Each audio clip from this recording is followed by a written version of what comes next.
একটা ছোট্ট গ্রামে থাকত একটি ছেলে। তার নাম কেউ জানত না, কারণ তার মা বাবা কেউই ছিল না। ছোটবেলা থেকেই সে একা। গ্রামের মানুষজনও তাকে তেমন পছন্দ করত না। কেউ তাকে কাজ দিত না, কেউ ভালো চোখে দেখত না। সে থাকত গ্রামের শেষ প্রান্তে, ভাঙা একটি কুঁড়ে ঘরে। প্রতিদিন সকালে সে বের হতো কাজের খোঁজে। কেউ বলতো, তুই এখানে কেন এসেছিস? চলে যা। কেউ আবার দরজাই খুলত না। দিনের পর দিন এমন অপমান সহ্য করতে করতে ছেলেটার মনে একদিন ভীষণ কষ্ট জমে উঠল। গ্রাম ছাড়ার সিদ্ধান্ত।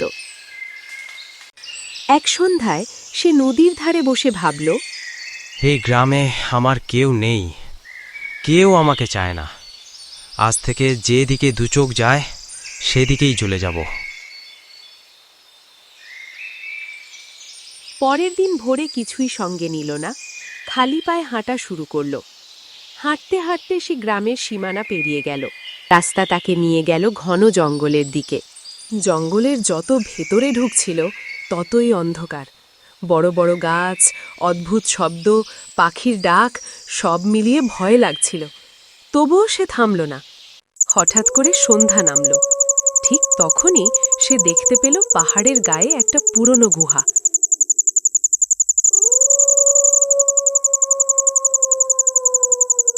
ভয়ে ভয়ে সে গুহার ভেতরে ঢুকল আশ্রয়ের জন্য।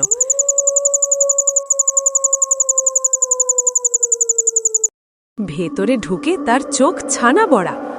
গুহার ভেতরে ছড়িয়ে ছিটিয়ে আছে সোনার মুদ্রা, রূপার দানা, ঝকঝকে অলংকার।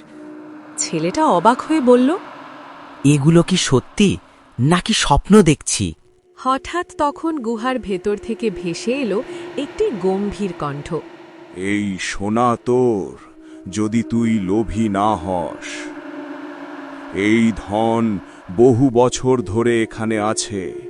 অনেকেই এসেছিল, কিন্তু লোভে পড়ে সবাই ধ্বংস হয়েছে। আমার সোনা চাই না, আমি শুধু বাঁচতে চাই। একটু খাবার আর মাথা গোজার জায়গা পেলেই চলবে। এই কথা শুনে গুহার ভেতর আলো জ্বলে উঠল। একটি বৃদ্ধ সাধু সামনে এলেন। তুই সৎ আর ধৈর্যশীল, তাই এই ধনের যোগ্য। তিনি ছেলেটাকে কিছু সোনা নিলেন এবং বললে, এগুলো দিয়ে নিজের জীবন গড়, অন্যকে সাহায্য কর।